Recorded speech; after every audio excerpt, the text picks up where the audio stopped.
Assalamualaikum warahmatullahi taala wabarakatuh. Selamat sejahtera. Tuan-tuan, tolong share, tolong like, tolong subscribe.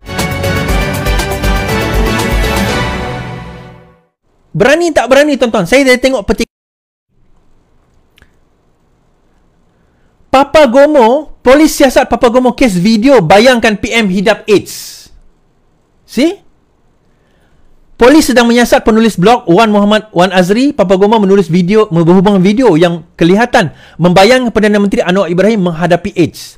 Timbalan Ketua Jabatan Siasatan Bukit Jenayah, video bertajuk DSAI Penyakit Misteri Tiada Penawar AIDS memfitnah Perdana Menteri. PDAI mengingatkan orang ramai tindakan tegas tanpa kompromi akan diambil terhadap pihak-pihak yang menggunakan platform media sosial untuk mengulas atau memanipulasikan isu sehingga menyentuh isu ketenteraan moral, fitnah atau pengapian apa-apa kesalahan. Malaysia kini tidak memastikan kandungan video itu kerana halaman YouTube Muhammad Azri dan rakaman video berkenaan tidak boleh diakses setakat ini. Bagaimanapun terdapat catatan oleh penulis blog itu yang dikenali sebagai Papagomo pada media sosial mendakwa Anwar dihukum kerana tuduhan homoseksual. Anwar telah didakwa di mahkamah atas tuduhan liwat 2 kali. Anwar juga mengekalkan pengakuan tidak bersalah, berkata pengampunan penuh itu diberi kerana terdapat pelanggaran prinsip keadilan. Menurut Rusdi, Wan Muhammad Azri disiasat mengikut Seksyen 14 Akta Kesalahan Kecil kerana berkelakuan menghina, 504 kerana menghina dengan sengaja, menceroboh keamanan dan 233A komunikasi penggunaan tidak wajar rangkaian dan perkhidmatan rangkaian. Baik. So, yang ni video ni tuan-tuan, ni nak cerita. Video yang Papagomo, video ini sebenarnya dah dihantar 2 minggu lepas kalau tak silap saya. Dan cerita ini dah diulang bulan lepas. Siasatan baru berlaku ni. Kenapa? Bukan polis lambat ambil tindakan. Sebab kita lambat buat laporan. Kita tak ada orang, bagi orang lain. Itulah isu dia. Kalau tuan-tuan yang baca, tak boleh orang lain buat laporan tuan-tuan. Sebab tuan-tuan yang baca. Dalam laporan tu akan menulis bahawasanya saya, nama sekian, alamat sekian, nombor IC sekian, telah melihat posting dia tulis oleh si fulan di laman sekian. Sebab nanti tuan-tuan akan dipanggil menjadi saksi. Aku tak nak jadi saksi, There you go. Itulah isu dia. Tuan-tuan tak boleh bagi pada orang lain harapkan orang itu buat report polis. Tak. Tuan-tuan yang melihat posting itu kena buat laporan polis. Ambillah inisiatif tuan-tuan. Video ini saya tahu tersebar dah lama dah. Dia ada satu video dia tunjuk masa Apex. Salah Apex ke sebelum Apex? Yang mana Datuk Seri masa tu bergambar, tangan dia pada masa tu nampak crooked. Ialah mungkin orang tua ada sakit. I don't know. Mungkin gambar tu distort ke apa. I don't know. Tetapi tangan dia nampak crooked lah. Crooked. Faham crooked tak? Macam membengkok macam tu. Kan? Macam membengkok macam tu.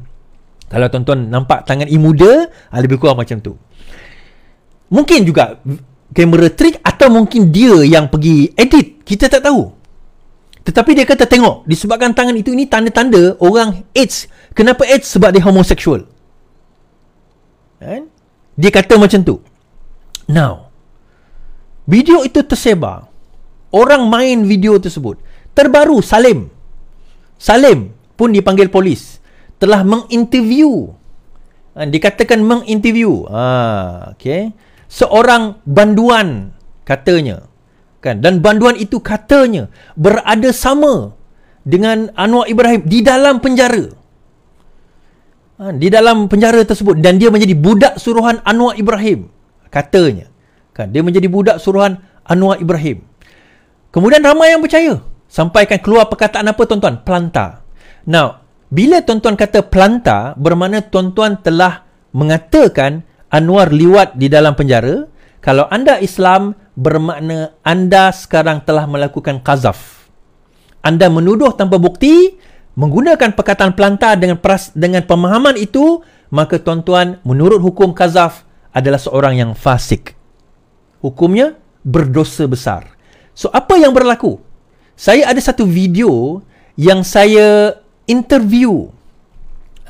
Saya interview siapa tuan-tuan? Saya interview tidak lain tidak bukan bekas warden penjara. Bekas warden penjara yang menjaga Datuk Seri Anwar Ibrahim. Yang apa orang kata, yang menjaga Datuk Seri Anwar Ibrahim selama 2 tahun di hospital Sungai Buloh. Di penjara Sungai Buloh. Tuan-tuan boleh tengok video tersebut secara online. Tuan-tuan boleh tengok video tersebut secara online. di dalam video, di dalam YouTube saya, di dalam YouTube saya lah, iaitu video. Tuan-tuan nampak ni video ini, sekarang ini sudah mendapat 100,000 tontonan, eksklusif bekas warden penjara Sungai Buloh di SAI. Ini dalam video ini saya interview Pok Nick, dan Pok Nick ni adalah bekas warden penjara yang menjaga Datuk Seri Anwar Ibrahim selama 2 tahun. Dan dalam video ini didedahkan, dan saya tunjuk muka tuan-tuan. Bukan macam Salim tu, dia tak tunjuk muka. Budak yang kata dalam penjara bersama Anwar Ibrahim tu tak nampak muka pun, tetapi orang percaya. Ni saya bawa dengan Pok Nick ni duduk kat Kelantan, dia cerita ada muka dia. Siap saya tunjuk kad warden penjara dia lagi. Siap ada semua kad warden penjara, gambar dia dengan Anwar Ibrahim, semua ada. Masa Datuk Seri Anwar Ibrahim menikahkan Nurul Izzah, dia dekat belakang Datuk Seri Anwar Ibrahim, dia ada. Dia adalah saksi hidup sewaktu Datuk Seri Anwar di dalam penjara, dan dia yang menjaga. Tetapi orang lebih percaya fitnah daripada kebenaran.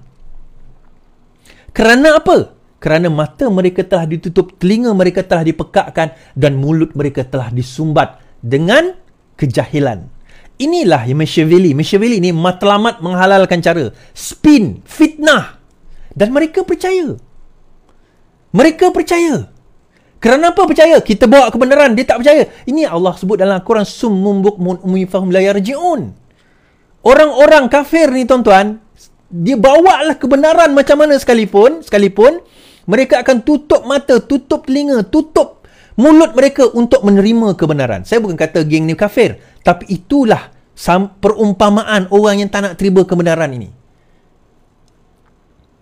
Tuan-tuan, saya nak selamatkan tuan-tuan daripada api neraka ni tuan-tuan. Kita bawa kebenaran, tapi ada yang lebih nak percaya perkara tersebut. Duk sebut pelantar. Saya faham cerita pelantar tu.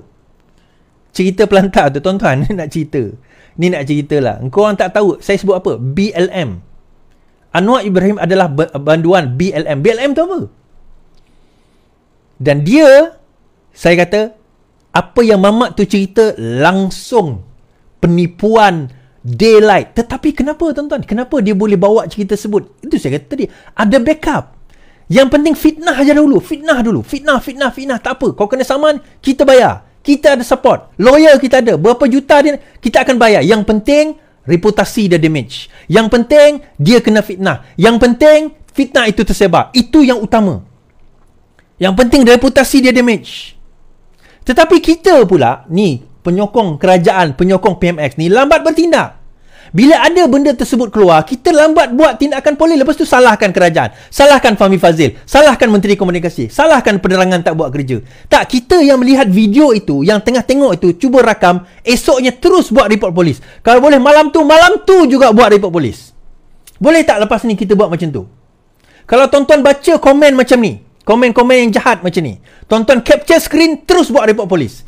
Ambil komen dia, tengok muka dia, capture screen, kalau ada nama, buat report polis. Biar dia orang merasa tuan-tuan bagaimana kesan fitnah. Tuan-tuan, yang geng-geng saya sebut Papa Gomo, Papu Kari ke apa nama dan sebagainya, mereka ni ada backup. Ni geng-geng yang kat bawah ni tak ada backup tuan-tuan.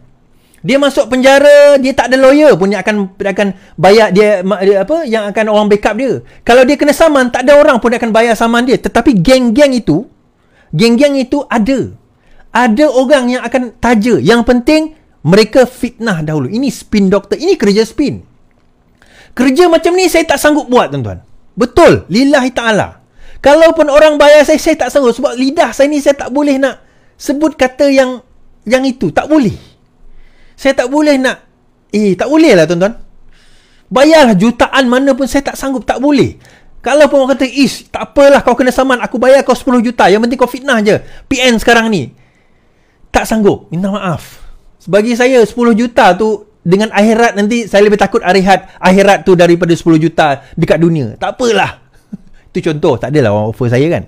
Itu contoh. Tapi itulah kita tuan-tuan. Kita berbeza dengan mereka. Sebab kita ni nak fitnah ni pun payah. Masa kita jadi pembangkang, kita tak fitnah pun.